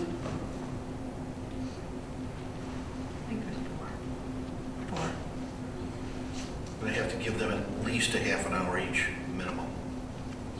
I'd say 45 minutes to I an know, hour. it's gonna be- There's so much You material. might as well say not, if they're giving them 45 minutes, and it's going to be a minimum of 15 minutes question, I mean, you'd almost have to set aside an hour for each company I then. mean, I sat down That's with fine. one We'd be out here company. by 8 o'clock. Yeah, I'm good with that. Give or take a little bit. So what time? Probably go till late. 4 o'clock. Let's start at 8:04, you said. Yeah. Okay. Give each one an hour. Or whatever time we need. If they don't, if they can get it done quicker, we get it done quicker. The only problem is going to be scheduling with that is for some of the other companies later. Okay, I'll see what I can do. Okay. The 11th then, 12th. or I'm sorry, the 12th. Make a motion that we set the healthcare workshop meeting for March 12th at 4 o'clock. Support. Motion by Clerk Key, supported by Trustee Boyd. Any other questions, discussion? All those in favor? Aye. Opposed? Motion carries. Thank you. Board of Trustees meetings, day and time change discussion. Yeah, I copied all of you on the surveys that we had out at the front counter. They were at all the counter stations for that last week of taxes, and we tried to get as many as we could to fill them out. And Veronica's been great asking everybody to come in to fill one out. And I prepared a short summary of the results for you. And I also gave you all the copies of the surveys. So, read any of the results or? Well, Yes? the results we have basically for the survey of the Board of Trustees meetings, days and times, for leaving it the first Monday of the month, out of the total number, we had 8. For the first Wednesday, second Monday, and second Wednesday, we only had 1 vote for each one of those. So clearly it's 8 against 1 of the other days to keep the day the same. Under the time frames, we had a total of 18 votes, 5 for 6 o'clock, 5 for 6:30, 7 for 7 o'clock, and 1 doesn't matter. So we have basically 10 votes under 7 o'clock, 7 at 7 o'clock.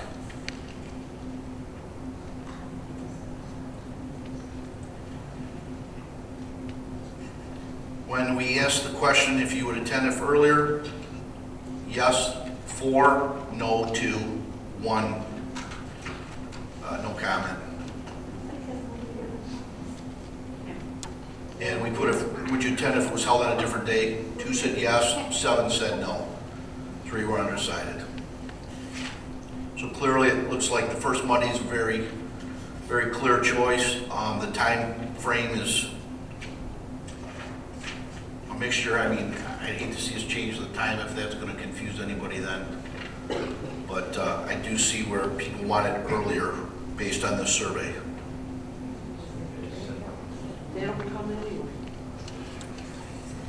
Well, we went through this last month. I mean, here's our core right here. Oh, it was on the survey, those that said that, would you come on a different night? They said no, but they also said they don't They come don't come to now. meetings, yeah. Right. Yeah. Yeah, which was, Well, we had 6 that said yes, 10 said no, 3 said sometimes. So 9 versus 10, 50-50 split. But like I said, I read them, you know, and it was like, do you come to meetings now? No. Yeah, the same ones that say they never come to meetings are the same ones that say they wouldn't come the first Wednesday. I think if we follow the rule of the last comment that says if everyone had read their packets, meeting would not take long, and we just move things along like we have the last couple of months, I think we'd be fine. I mean, today's meeting was longer only because we had to get those public hearings in and those explanations. Otherwise, with what we have on the agenda and the way we move through the reports now, I don't see a problem like we have. Yeah, Dave likes to talk anyway. But it wasn't your, you know, we had to do that. But otherwise, I don't know, just looking at the last few months, we've been moving right along. Unless there is a major issue that has to be addressed, but that's gonna take time. I think it's very, very easy for everybody to remember the first Monday of the month. I think that's very clear. About starting at 7 o'clock. But I've said before, don't sorry. base it. About starting at 7 o'clock. I don't have a problem starting earlier if a half an hour would, I mean, do I think it would make a difference? I think it would help. I'm even thinking 6:30. I have no problem with that either. we could wait a little longer. There's still the surveys out on the front counter, and we can go another month and see if anybody else fills them out. Well, I've said all along, I don't want everybody to base it on my schedule because, I mean, I'm putting out applications for a different job. Would 6:30? Constantly. Would 6:30? I would have to come like right from work, and the only problem with that would be in the summertime when I'm Would 7 o'clock? smelling and sweaty. Would 7 o'clock work? 6:37, it's, you know, I have a hard time getting here for 7:30. So, like I said, if the majority want to do it at 6:30 or 7, I'll leave the choice up to the other 4. I mean, I will get here when I can. Well, no, I mean, you my know. argument to that would be you took this job based on a 7:30 time meeting, and if it interferes with your schedule with that, I do not want to run these meetings short a board member. No, so we leave it the way it is because. I mean, who knows? With any luck, if I get a new job, If 2 your days from situation there, you know, changes now, to who accommodate knows? an earlier time, I would be all for looking at an earlier time if the Okay. board Yeah, whatever you guys are would comfortable entertain with. that. I mean, I think we're in agreement with that. And I agree with what Karen said. If we keep these meetings moving, I think it'll help a lot. And we've been doing very well with that. I said the meetings have been on Monday nights at 7:30 since 1998 for me, and so it didn't make any difference. There were reasons for the switch to the second Wednesday that made a lot of sense, but it is not changing and is no problem. Okay. So leave everything as is. I don't think we need to make a motion then. Everything's the same. If we get some more information from trustee Turchi, that could change. Yeah, how about if, I'll make a motion that we remove Board of Trustee meetings, date and time change until at such time there is reason to address it further. Support. That way it's off. Motion by trustee Turchi, supported by trustee Boyd. Any other questions or discussion? All those in favor? Aye. Opposed? Motion carries. Thank you.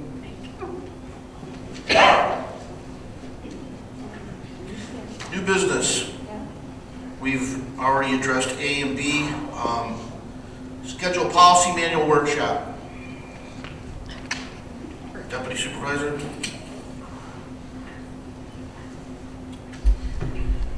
I gave everybody a copy of the draft that has been completed to the best of my ability. Laura has made a few suggestions, recommendations, and I put those in there.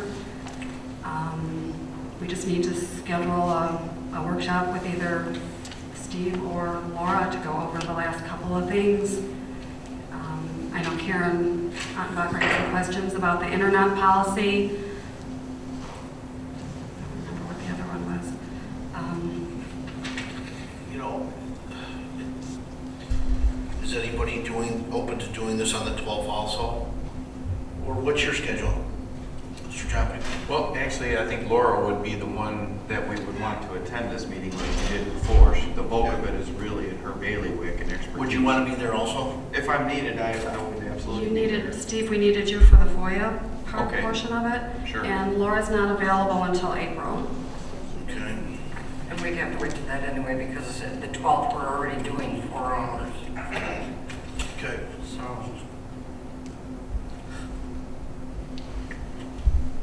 what were her dates in April? She's pretty open for April, so she said give her a couple dates and then we'll go from there. All right, go back and get solid dates for her in April because we'll have a meeting. Okay.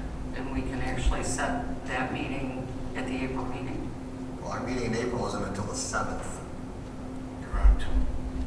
Unless she can meet on the 2nd.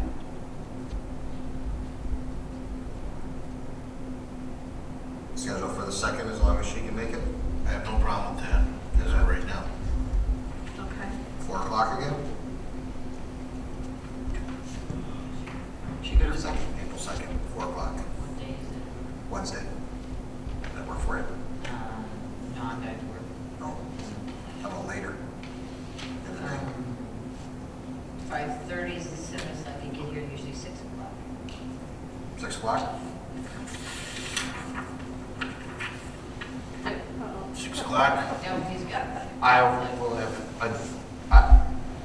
I have tickets to a certain sporting event that evening. Don't regret. Prepaid. What's more important? Exactly, I would be here. We can pick another day. I can get rid of those. So, We can do the 9th? just the last. Policy one. manual has been worked on for so long. One more week's not gonna matter. no, hold on, let's choose a different day. Just Yeah, that's tell what her I she's just said. got it. Let's get tickets for the You know, I mean, we don't have to choose a date today. Why don't we? Yeah, if I'm not gonna be able to do the first week anyways, then we can just wait till the meeting. All right, so we'll decide on the 7th. Okay, if that's the only date available, please don't put it off and count me in that. I mean, I will be here if I need to be here. Do you want me to tentatively see about the 9th or the 16th? That sounds fine to me. And what time? 6 Yeah, o'clock. sorry, yeah, Six. since I know I'm working through April. Okay. 9th or the 16th. Okay. I will check with her tomorrow. If I remember, I will call the office because I think they're in tomorrow and find out, because I didn't look into April, but I know I was booked with patients, so. But I don't know if it was every single one.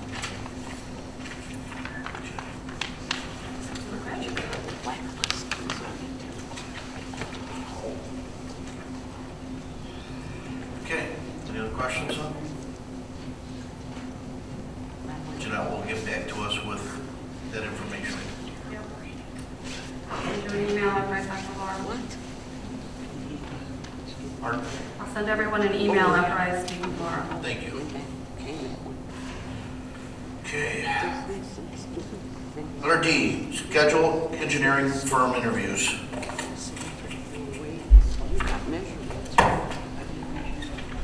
We have received 4 submittals. Project Control Engineering, Giffords Webster, Huron Consultants, and AEW. We had 7 inquiries, 4 applied. So what is the board's pleasure? Would you like to interview all 4? And if so, when? Now, if there's only 4, we might as well, my thoughts are we're going to do all 4.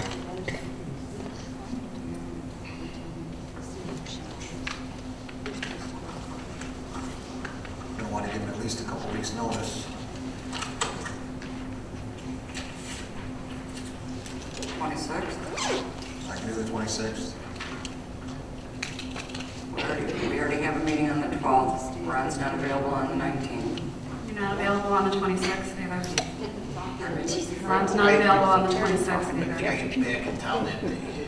But you said you had something that night that you could go ahead That's and right. Not available anytime, 27th, 28th, 29th. I mean, you could do the, 27th, 28th, or 31st, I'm available. or if you want to do it on Wednesday and keep it back, go April 2nd. It's available now. Tell him. 31st.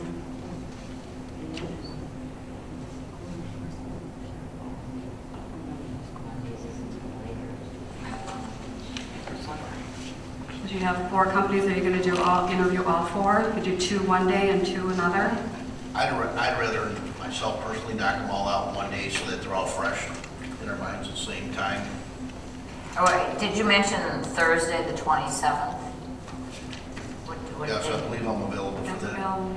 Okay, because what I can do is, since it's, 3 weeks or 4 weeks away, I can just tell them at the office or at work that I can't do the deliveries that day, and I'll come at 4 or something. Is 4 early enough, or you want to start at, if we go at 4, start at 4, 5, 6, 7, 4, 5, 6, yeah. 4 to 8 again. Last time we did basically half an hour presentation, 15 or so minutes, breathing room. I mean, we basically blocked out an hour, but it went very smooth like that. Yeah, like I said, I'll just tell them that I have to be somewhere by 4, and I'll just take it off. So 4 to 8 again. On March 27th at 4 o'clock. Last time we did a random draw, I believe, for order. I'll do the same. Anybody wants to come That's down okay. and throw the names in a bag and pull them. Let me know, Unless, and the only thing I'll say to that, unless if we do get a request or something, do we want to honor that? For a specific time, you mean? Yes. I don't have a problem with that. Yeah, that's If fine. someone says I'm only available at this time or something to that effect. Okay. Jody, you were going to say something? okay, looking over the RFP, and this came up because it was noted that there's only one company that has a rate schedule fee in here. It is not part of the requirements that are in the RFP. So we've talked to Steve Jobbitt about this, and we can ask them, but to make it fair, what I want to do is, after you make the appointments for them to come up, I just want to call and say, bring sealed bids with you. That way, there's no influence, there's no, Right to the interview. bring it right to the interview and hand it to us. I have no problem with that. So once you have called and made the appointments with them and they're all set up, just let me know, and then I'll call back and say, please bring with you a rate fee Okay. of some sort, because I would hate for them to get here and not have that already figured out. And we need to know that part, so. But on the same token, I don't want them to email it to us either. Because I agree. then it's not private. Attorney Chopping? In the one that already did submit theirs, they can revise theirs if they Sure. would like to, and Sure. seal it, so Yep. it could be adjusted as they see fit. I agree. Yeah, I'm not planning on telling any of the other ones what these are anyway. I'm just gonna say, you know, it wasn't in the RFP. We see you didn't do it, but that's one of the things we need to look at. So please, you know, put it together and bring it with you. Do not send it ahead of time. We don't want to see it at this Yeah, point. we have interviewed 3 of these companies before. There is one that we haven't. I like that idea. You want to make that, put that in a motion then? I don't think we needed a motion for that. I was just, It's okay for the record that way? Yeah, it wasn't in the original RFP, so this would just be an additional request that'll be administratively made. Fine by me. Okay, you have the dates? Yes, I do. Thank you very much. You make the calls tomorrow, Yes. and we'll draw the order and see if there's, hopefully there's no special requests. Okay. Michigan Association of Code Enforcement Officers Conference. This is regarding Shannon Murray, his request for training. He wasn't made aware of this until today. That's why everybody got this. And I think he spoke to most of you. He's been here a few years now and has not had any official classes or training.